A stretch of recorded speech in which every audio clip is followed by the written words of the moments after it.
Before you begin installation of the Radiance rail system, determine how many rail kits and other components you will need. Measurements are from center to center of post. Kits are available for 6-foot and 8-foot lengths. The rail kits conveniently include material for one straight or stair rail section in 36-inch or 42-inch rail heights. All the fasteners needed to install the railing are included in the rail kits.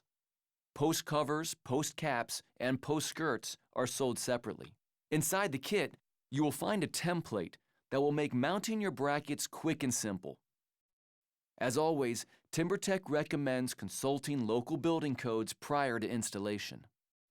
And be sure to consider deck lights before you install your railing. Whether you plan to install them now or later, modifications must be made to railing components to accommodate deck lights, wiring, and fixtures. View the deck lights installation video for more details. Before you begin, verify that the installed 4x4 posts are plumb and are no more than 8 feet from center to center of post. Now, let's get familiar with the components. The Radiance rail kits come with 2 support rails, 1 top rail, 1 bottom rail, pre-cut balusters, and all the hardware you will need to install the railings.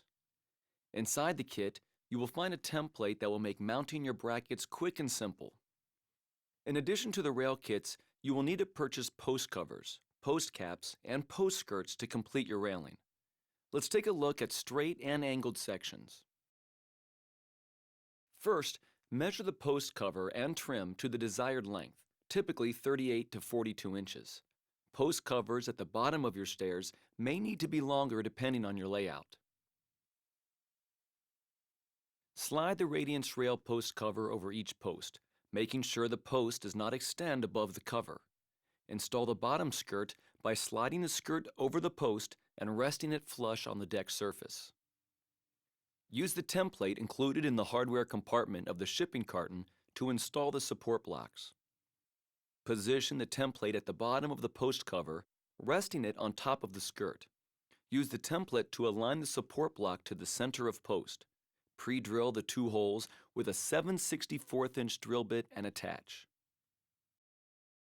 If you're working without the template, locate the block 2.5 inches above the top of the post skirt and center on the post cover.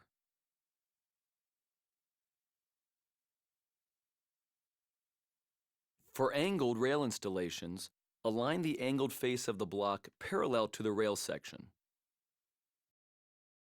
Now we're ready for the rails. To install straight rails, measure the distance between the posts near the top and bottom. This measurement should be equal if your posts are plumb. Starting with the bottom support rail, transfer your measurement onto the rail and cut to length.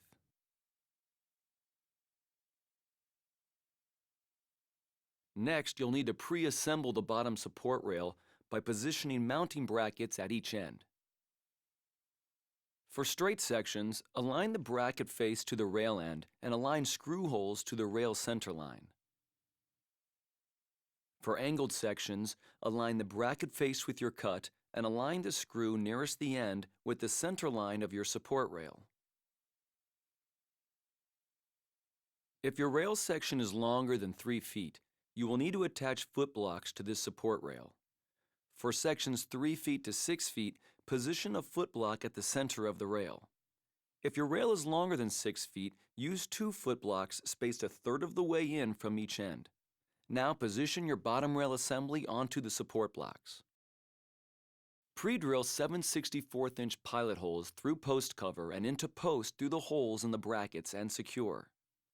Next is the baluster assembly. Depending on your layout, you may want a baluster at the center of this assembly or the space between 2 balusters at the center of the assembly.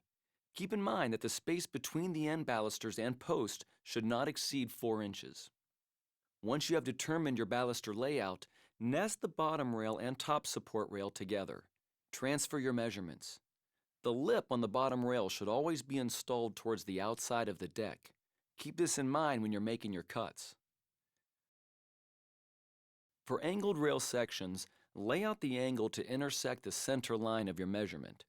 It is helpful to place a couple of 2-inch screws into the pre-drilled holes in the bottom rail and top support rail to keep the holes lined up while cutting.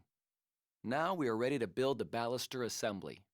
Lay out balusters along top support rail, aligning them with the pre-drilled holes, and fasten. Position the bottom rail using the lip to help align balusters. Using 2-inch screws, start all the screws into the bottom rail partially through the balusters. Once all the screws are started, go back and tighten them fully.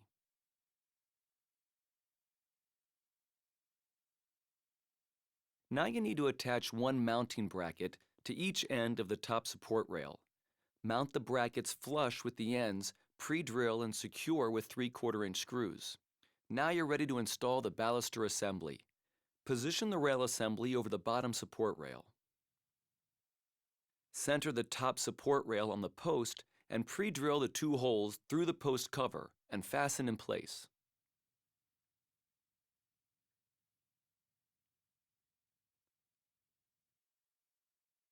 Cut the top rail to length and place it on the top support rail.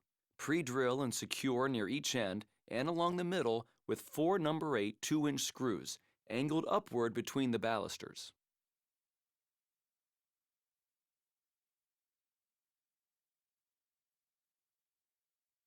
Add the decorative post caps and attach with exterior grade silicone inside the cap, and you're done.